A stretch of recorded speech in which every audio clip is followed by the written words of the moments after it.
Hello दोस्तों, तो आज की क्लास में हम बात करेंगे सोर्सेस ऑफ हिंदू लॉ के बारे में। कल हमने पढ़ लिया था कि कौन कौन हिंदू होते हैं। तो आज हम बात करते हैं कि हिंदू लॉ के क्या क्या सोर्स हैं, कहाँ से हिंदू लॉ बना और कैसे कैसे बना। तो चलिए हम बात करते हैं सबसे पहले sources of Hindu law. Sources of Hindu law.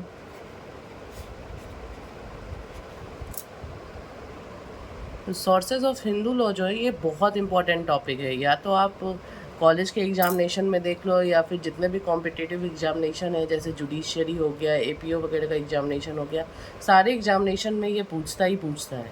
तो सोर्सेज ऑफ हिंदू लॉ का मतलब है कि यह वैसा स्रोत जिससे कि हिंदू लॉ बना और उसका ग्रोथ हुआ। तो इसके बारे में चलिए हम सबसे पहले जानते हैं। अकॉर्डिंग टू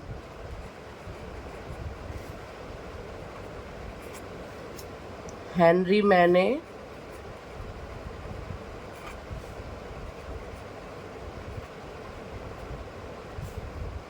हिंदू लॉ, पहले मैं आप लोगों को लिखवा देती हूँ, उसके बाद फिर मैं उसको डील कर दूंगी। Law has the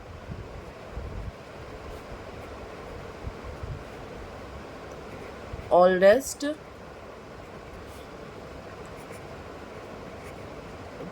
pedigree of any non system of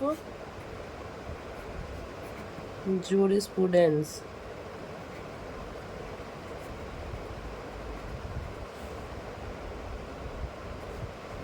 And even now it shows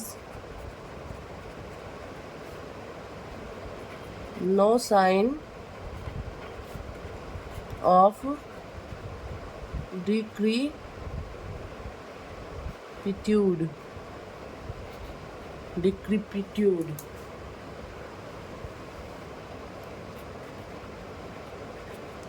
Hindu law is one of the most ancient and prolific law in the world.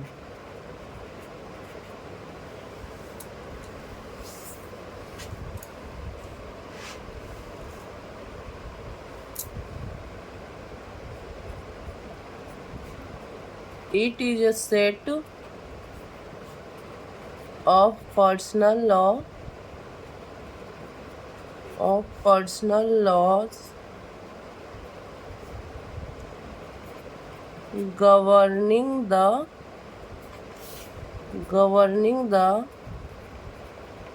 social conditions of Hindus,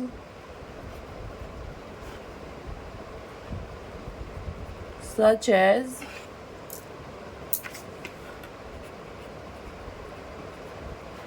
marriage and divorce,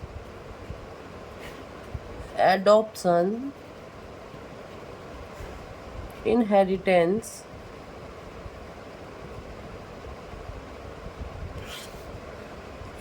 minority and guardianship,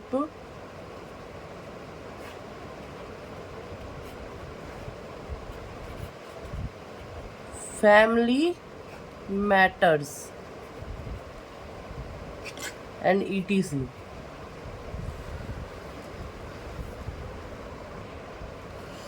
तो चलिए इसके बारे में अब हम deal करते हैं। तो हेनरी मैने के अनुसार हिंदू कानून जो है वह सबसे पुराना, या फिर कह सकते हैं बंसीवली किसी ज्ञात प्रणाली में सबसे पुरानी है। मतलब हिंदू लॉ जो है वो जितना भी कानून है वो सब में सबसे पुराना है, वो ऐसा हेनरी मैने कहते हैं। और आज भी इसमें कमजोरी और क्षीणता का कोई संदेह नहीं मिलता। मतलब इतना पुराना होने के बावजूद भी इसमें कुछ भी संदेह नहीं मिलता है। यह दुनिया का सबसे प्राचीन और समृद्ध कानून सिद्धांतों में से एक है। ये जो है ये दुनिया के सबसे पुराना कानून और सिद्धांत में से एक है। ये हेनरी मैने कौन थे? तो ये एक जूरिस्ट थे। उन्होंने ऐसा कहा था, ऐसा दावा किया था। उनका एक बुक भी है, मैंने और ट्रीटीज़, ऐसे इस तरह से कुछ करके उनका बुक का नाम है, एग्जैक्ट मुझे अभी याद नहीं है। तो उनका ऐसा कुछ सीन था। फिर उनका ये कहना है, it is a set of personal laws governing the social conditions of Hindus such as marriage and divorce, adoption, inheritance, minority and guardianship, family matters, etc. तो कहते हैं ये जो है एक सेट ऑफ पर्सनल लॉ है जो कि गवर्न करता है, जिसके अंदर की गवर्न होता है सोशल कंडीशन ऑफ हिंदू। मतलब हिंदू के लिए सामाजिक कंडीशन क्या क्या है, जैसे कि मैरिज, डाइवोर्स, एडॉप्शन जो करते हैं, इनहेरिटेंस जो होता है, माइनॉरिटी और गार्जियनशिप, फैमिली मेम्बर्स, और अत्यधिक जो भी चीज़ें आती हैं हिंदू के अंदर, उसके बारे में सारा कुछ डील करता है। तो चलिए हम इसके बारे में जानते हैं कि आगे इसका क्या है। तो सोर्सेस ऑफ हिंदू लॉ जो है वो डिवाइड होता है दो पार्ट में। Sources of Hindu law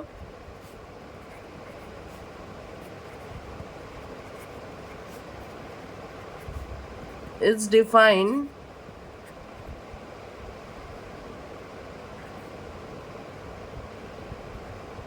divide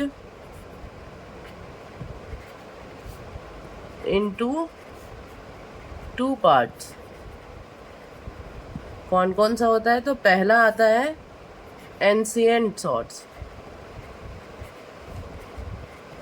ancient source. और दूसरा एंशिएंट सोर्स के अंदर कौन कौन आ जाएगा?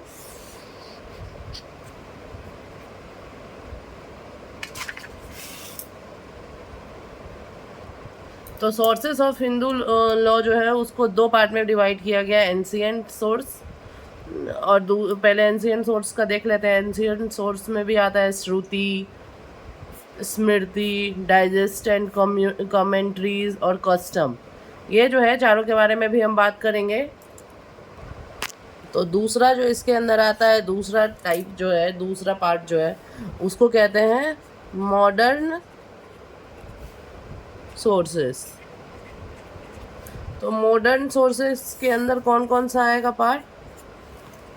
तो मॉडर्न सोर्स के अंदर आते हैं इक्विटी, जस्टिस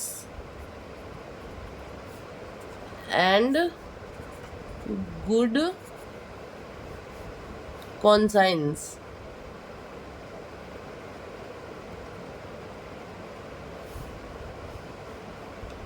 फिर दूसरा हो गया लेजिस्लेशन,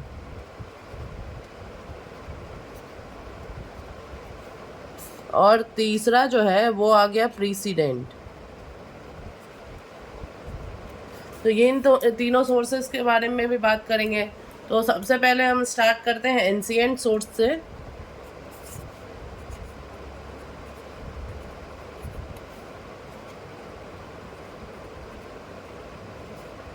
तो एंशिएंट सोर्स के अंदर सबसे पहला कौन सा था? सबसे पहला था श्रुति।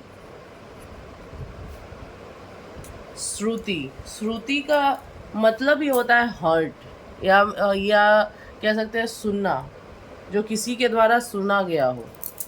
श्रुति यानी कि सुना गया हो।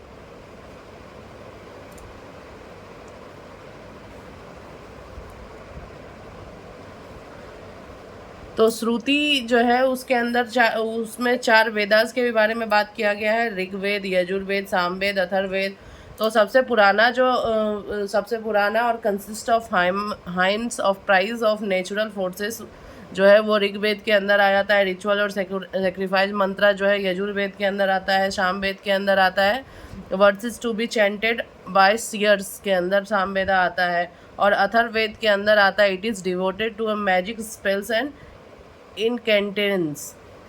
तो ये आ जाता है श्रुति के अंदर। तो श्रुति सबसे पहले तो स्टार्टिंग से ही हम लोग जानते हैं, एक बार फिर से रिवीजन कर लेते हैं। श्रुति मतलब होता है कि सुनना। तो और ये वर्ड जो है वो कहाँ से लिया गया है? संस्कृत का एक वर्ड है जिसको कि हम लोग सुडु बोलते हैं, उसका मतलब होता है टू हियर। उसी से श्रुति बनाया गया है। और श्रुति कंसिस्ट 4 वेदास कंसिस्ट करता है, ऋग्वेद, यजुर्वेद, सामवेद और अथर्ववेद। और सारा का जो भी है मैंने सब लिखवा दिया है। तो चलिए आप लोग अब आगे नेक्स्ट पढ़ते हैं हम लोग। श्रुति जो है वो ऑल्सो कंसिस्ट करता है 6 वेदास और 18 उपनिषद। और तो चलिए हम लोग जानते हैं वेदास के बारे में, वेदांग के बारे में, वेदांग जो है वो एक्सुलरी डिसिप्लिन ऑफ हिंदूज के बारे में बात करता है और डेवलप करता है एंशिएंट टाइम और रिलेट करता है स्टडी ऑफ द वेदास से। और उपनिषद जो है वो चीफली डील करता है रिलीजियस राइट्स और meaning of attaining true knowledge और मोक्ष के बारे में इसी में बात होता है उपनिषद के अंदर ही। तो चलिए अब दूसरा हम लोग जानते हैं। दूसरा जो था एंशिएंट सोर्सेस के अंदर दूसरा जो था श्रुति तो हम लोगों ने पढ़ लिया। अब स्मृति की बारी। स्मृति, तो चलिए स्मृति के बारे में हम लोग जानते हैं।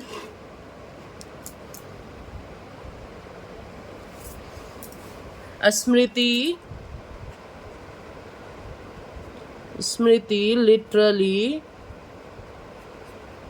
ऐसे अगर बात करें तो स्मृति का मतलब होता है याद रखना। जो कि कहीं लिखा हुआ है उसको याद रखते हैं लोग, उसी को स्मृति कहते हैं हम लोग।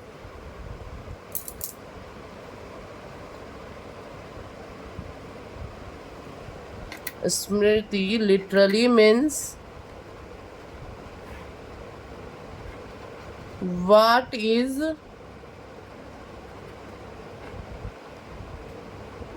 remembered। स्मृति literally means what is remembered. It can be said that smriti are a written memoir of the knowledge of the sages।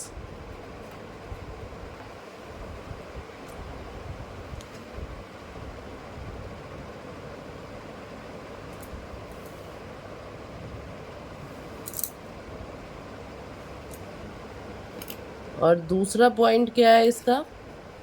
तो पहला मतलब हो गया कि ये रिमेम्बर्ड, इसका मतलब स्मृति का मतलब होता है रिमेम्बर्ड यानी याद रखना या याद रखा हुआ। और ये जो है इसको ये भी कह सकते हैं स्मृति और रिटन मेमोर है और नॉलेज ऑफ द सेजेस है। तो स्मृति के बारे में हम लोग जान गए। और चलिए तो नेक्स्ट पॉइंट अब हम लोग जानते हैं the Smriti.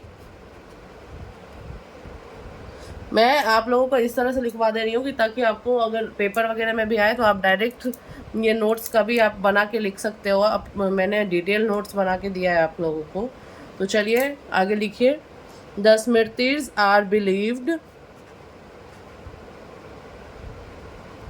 The Smritis are believed to have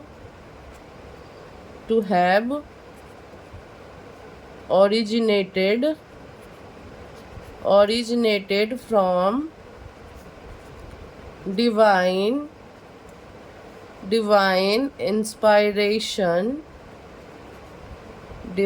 inspiration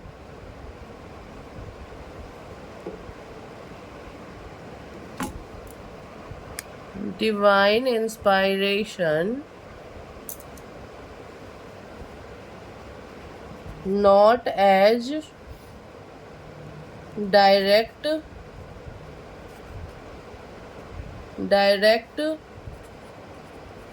words from God,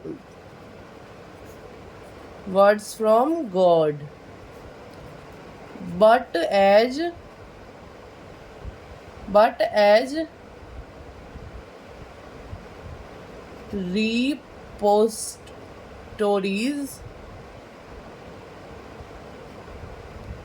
repositories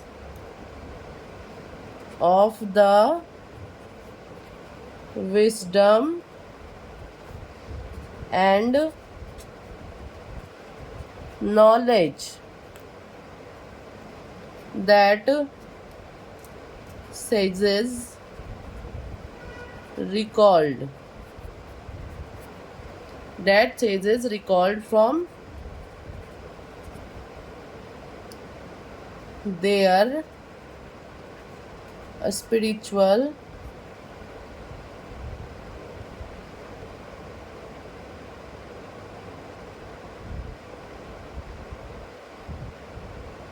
spiritual insight.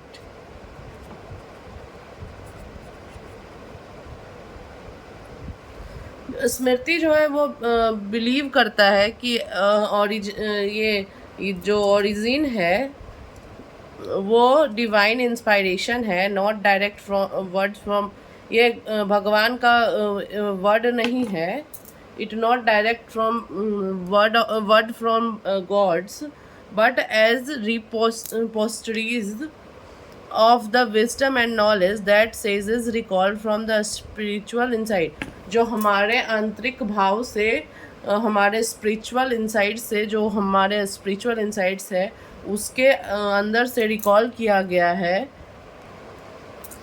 स्मृति जो है वो दो प्रकार के होते हैं।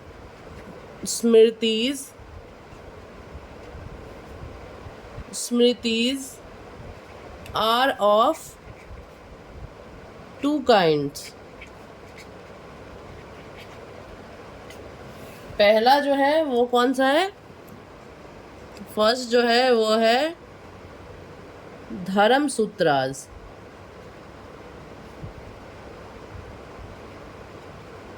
पहला जो है वो है धर्म सूत्रास, जो कि प्रोज स्टाइल में है। क्या है? प्रोज स्टाइल में है। जो फ्रेज होते हैं, फ्रेज जानते होंगे आप लोग, जो छोटा सा शॉर्ट नोट्स टाइप का होता है उसको कहते हैं फ्रेज। तो चलिए इसके बारे में लिखते हैं। It consist of short statements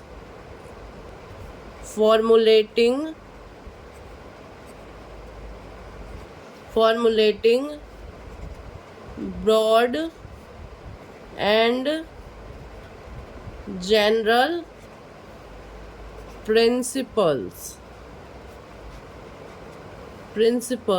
of common sense and justice।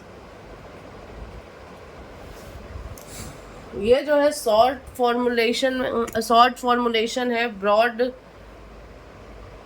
Short statement formulating broad and general principle of common sense and justice. ये जो है ये छोटा स्टेटमेंट टाइप का होता है, और इसके अंदर जो है जनरल प्रिंसिपल जो है कॉमन सेंस और जस्टिस का जनरल प्रिंसिपल बताया गया है। और दूसरा जो आता है, दूसरा क्या कहलाता है? धर्मशास्त्र। दूसरा जो है धर्म शास्त्र कहलाता है,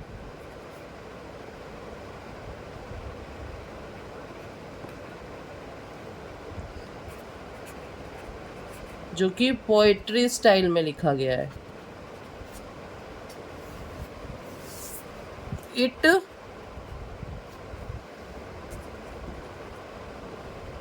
It comprises of a variety of commentaries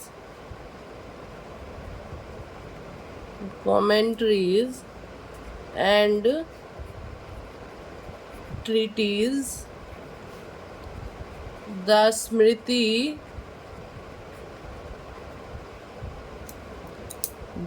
Smritis encompass guidance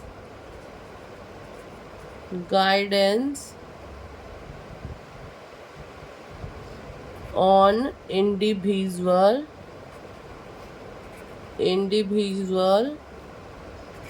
duties, responsibilities,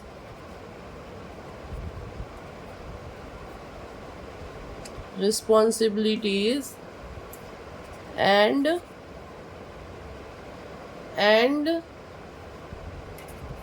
ethical conduct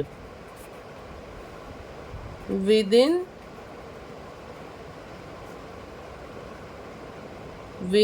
oneself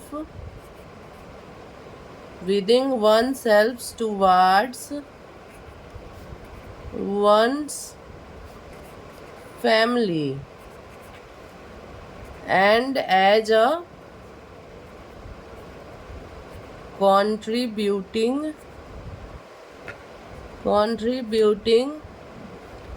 member of society. तो दूसरा जो है धर्मशास्त्र आता है, जो पोइट्री स्टाइल में लिखा गया है, जो मनुस्मृति वगैरह जो है, यजंगवल्क्या, नारद स्मृति, पराशर स्मृति, ये सब जो है, ये सब धर्मशास्त्र के अंदर ही आता है. वो कमेंट्रीज़ है, वैरायटी ऑफ कमेंट्रीज़ और ट्रीटीज़ है, जो स्मृति इनकम्पास गाइडेंस और इंडिविजुअल ड्यूटीज़ के बारे में बात करता है, रिस्पॉन्सिबिलिटी और इथिक कंडक्ट के बारे में बात करता है. वह खुद के लिए और पूरे परिवार के लिए कंट्रीब्यूशन के बारे में बात करता है, और मेंबर ऑफ सोसाइटी के बारे में, मेंबर ऑफ सोसाइटी बनाता है. ये जो आता है, ये आता है मनुस्मृति वगैरह सब जो है इसी के अंदर आता है. तो तीसरा पॉइंट जो है वह है there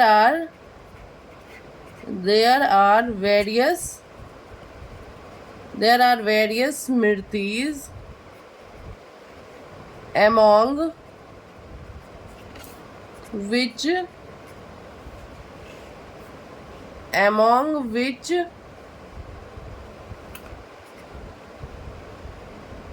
among which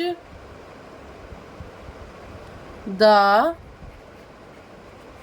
notable ones are.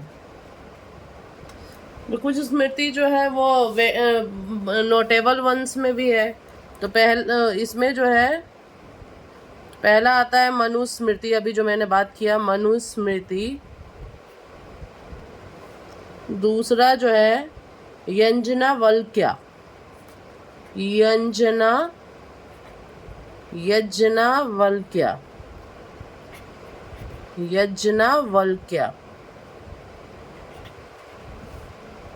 और तीसरा जो है नारद स्मृति.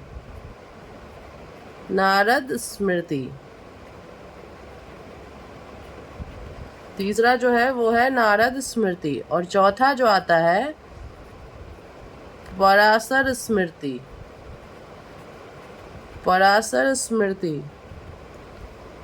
चौथा जो है वो है पराशर.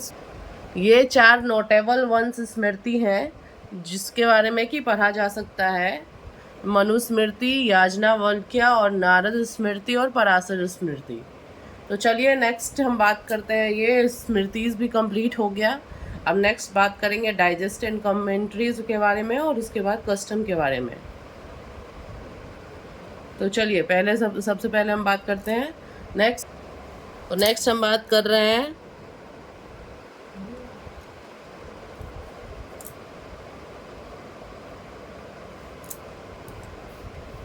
दूसरा जो है वह मॉडर्न सोर्सेस था. तो मॉडर्न सोर्सेस के अंदर दो आते हैं, कौन कौन सा?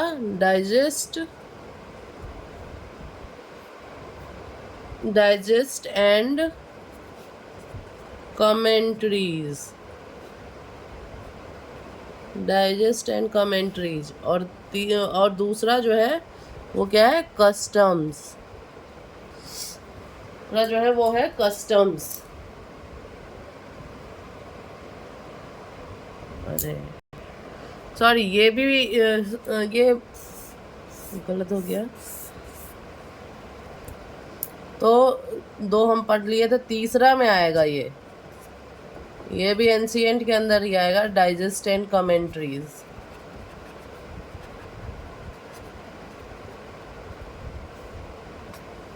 Digest and commentaries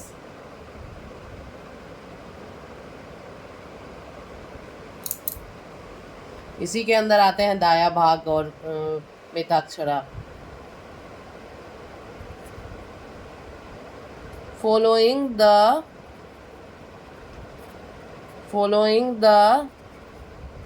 smritis, the next stage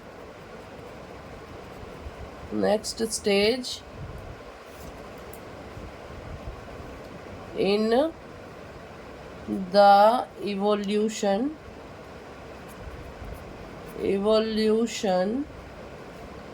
of Hindu law involves the creation of commentaries and digests that expounded upon the teaching and principles found in the smritis.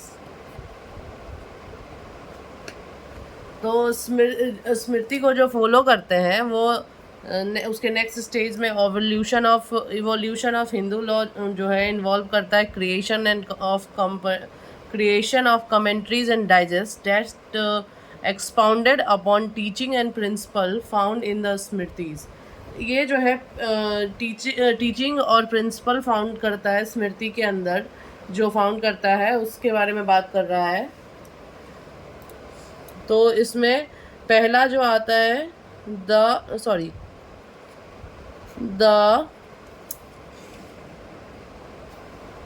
the two principles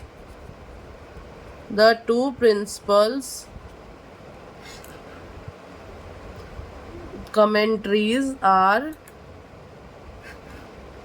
the two principal commentaries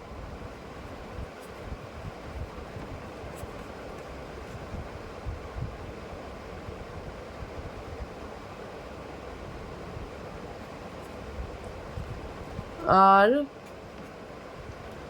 पहला मिताक्षरा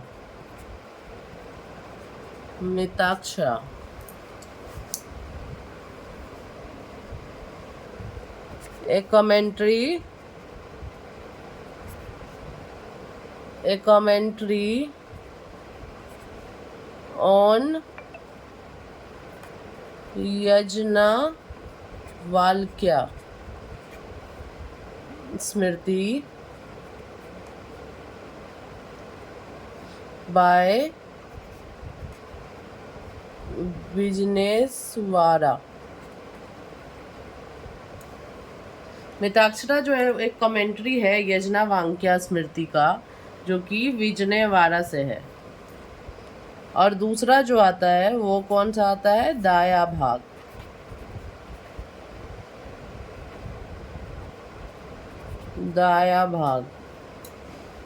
मेघताक्षरा और दाया भाग दो स्मृति का मुख्य है। It is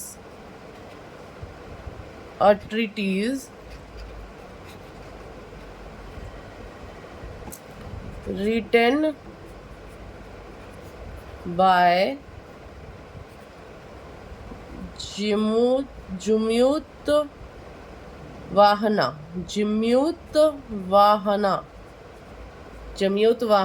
which primarily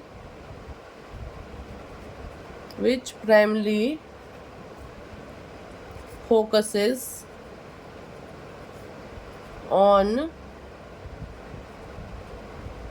inheritance procedure.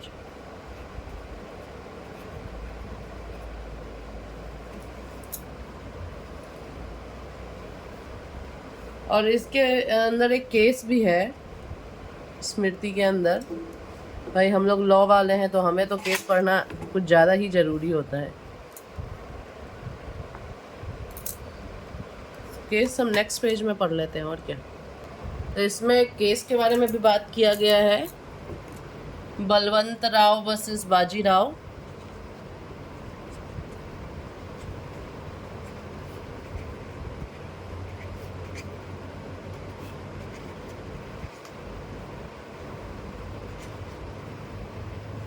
जो 1921 का केस है, 1921 यानी अंग्रेजों के टाइम का केस है ये, और ये हिंदू लॉ बनने से पहले का ही केस।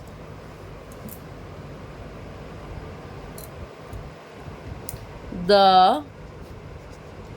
प्रीवी काउंसिल, हाँ एक चीज़ आप लोगों को पता तो होगा ही शायद कि पहले के टाइम में सुप्रीम कोर्ट वगैरह नहीं होता था, प्रीवी काउंसिल होता था। The Privy Council held that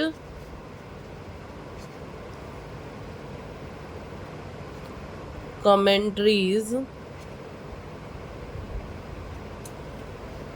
do not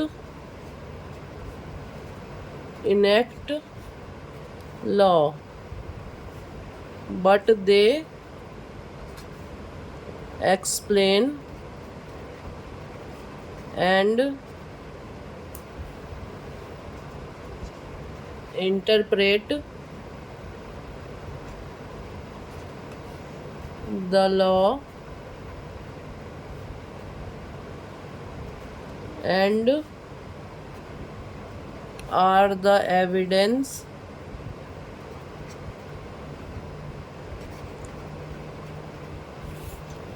of customs prevailing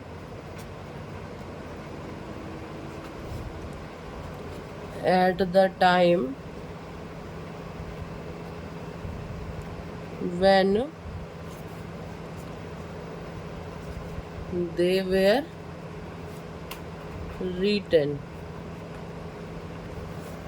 तो बलवंत राव वर्सेस बाजीराव 1921 का जो केस है उसमें प्रीवी काउंसिल कहता है कि कमेंट्री जो है वो लॉ को इनेक्ट नहीं करता है, वो लॉ नहीं बनाता है, बट लेकिन वो एक्सप्लेन करता है और इंटरप्रेट करता है लॉ को। वो बनाता नहीं है लेकिन उसको इंटरप्रेट करता है। और evidence of customs prevailing at the time when there were written, वो एविडेंस है उस टाइम के उस कस्टम का प्रिवेल करता है, बताता है जो कि जिस टाइम वो लिखा गया था उस टाइम के बारे में। तो ये स्मृति कंप्लीट हो गया। तो नेक्स्ट जो है ये डाइजेस्ट एंड कमेंट्रीज कंप्लीट हो गया। अब हम बात करते हैं कस्टम्स के बारे में। चौथा जो है वो है कस्टम्स।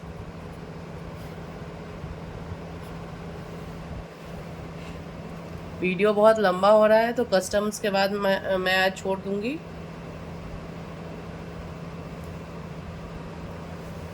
कि एक तो कंप्लीट हो जाए पूरा। कस्टम्स आप लोगों को पता है ना किसको कहते हैं? Significantly influenced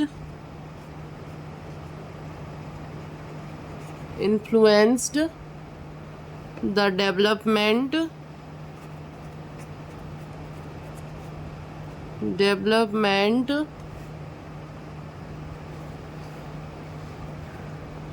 of legal system। Customs का मतलब तो आप लोग जानते ही होंगे कि प्रथा जो पुराने समय से चलते आ रहा है हमारे सोसाइटी में, वो ही कस्टम कहलाता है। जैसे हमारे घर में होता है, अपने अपने अपने घर में आप लोग देखते होंगे कि मान लीजिए अगर शादी ही होता है तो उसमें सब लोग अपना अपना रीति रिवाज निभाते हैं कि ऐसे चलते आ रहा है मेरे घर में तो हम ऐसे ही करेंगे।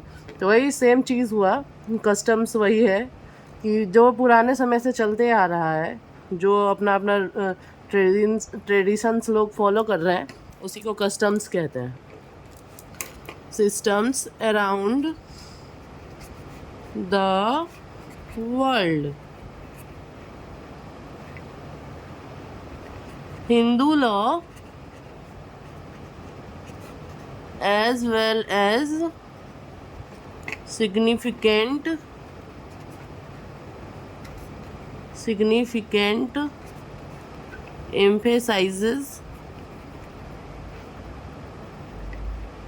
emphasis on them।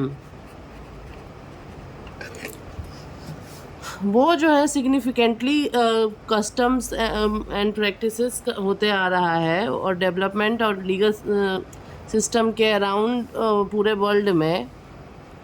तो Hindu law as well as significant emphasis on them, तो कस्टम के आधार और प्रैक्टिसेस के आधार पे पूरे दुनिया में सब कुछ डेवलपमेंट हो रहा है लीगल सिस्टम। तो हिंदू लॉ भी सिग्निफिकेंट एम्फेसाइजेस हो रहा है उसके according.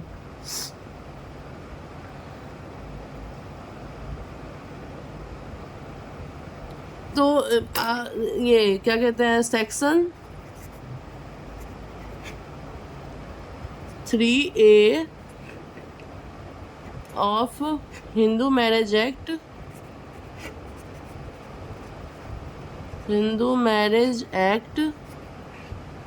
1955 mentions it as customs and uses signify any rule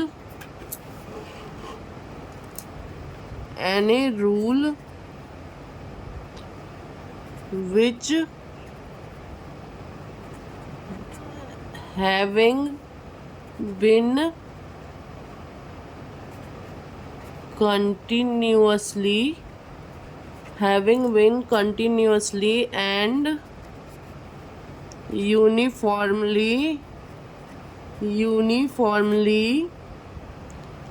observed for a long time has obtained the force of law among Hindus in any local area, tribe, community,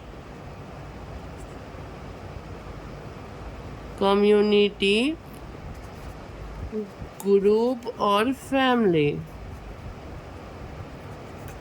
आप जब Hindu marriage act 1955 पढ़ेंगे तो उसमें mention किया गया है custom और uses जो है वो सिग्निफाई करता है कोई भी रूल को जो भी कंटिन्यूसली और यूनिफॉर्मली, जो हमेशा से चलता आ रहा है लंबे समय से, वो कोई भी कानून को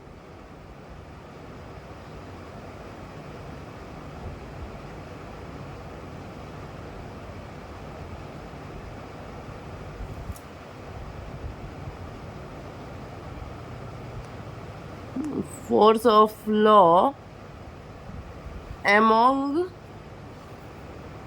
मतलब जो भी चलते आ रहा है कस्टम्स और यूजेस, वो लंबे समय से चलते आ रहा है, उसको देखा जा रहा है, तो वो जो है वो हिंदूज़ के ऊपर, लोकल एरिया रहे, वो ट्राइब का रहे या कम्युनिटी का रहे, ग्रुप का रहे और फैमिली का रहे, वो सारा कस्टम्स के अंदर आता है. A custom in order to be binding must by its long and continuous uses have obtained the force of law.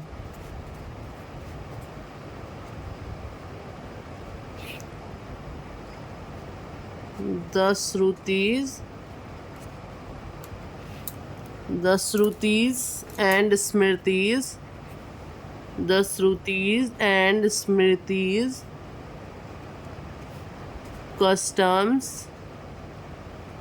customs played a vital role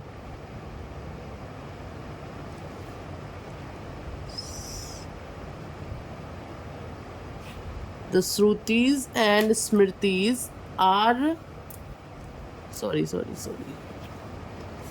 ये यहाँ नहीं होना चाहिए. The Shrutis and Smritis are supposed to be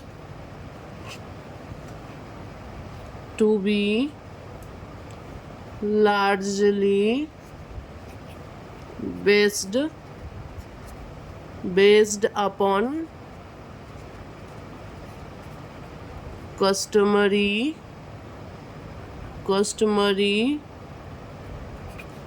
laws on matters not included under the Shruti and Smritis. Customs played a vital role in determining the laws laid down in that time. श्रुति और स्मृति जो है are suppose to be largely based upon customary law on matters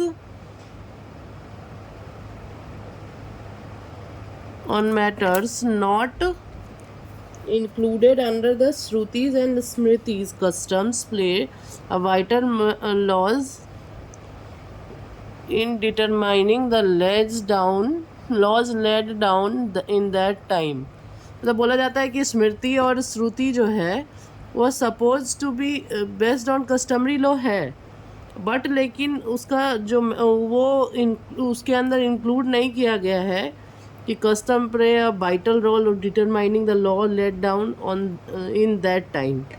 मतलब ये नहीं कहता है कि उस समय के अनुसार वो वाइटल रोल प्ले करता है.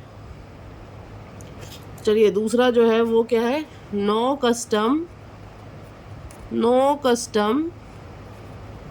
Can be binding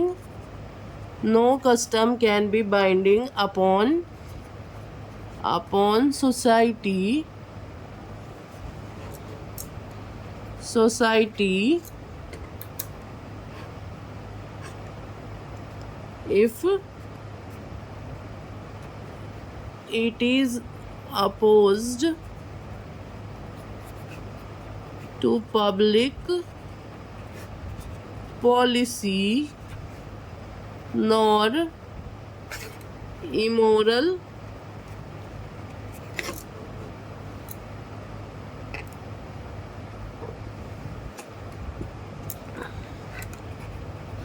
uses be practiced and continued anymore, even if they are practiced by a section of community,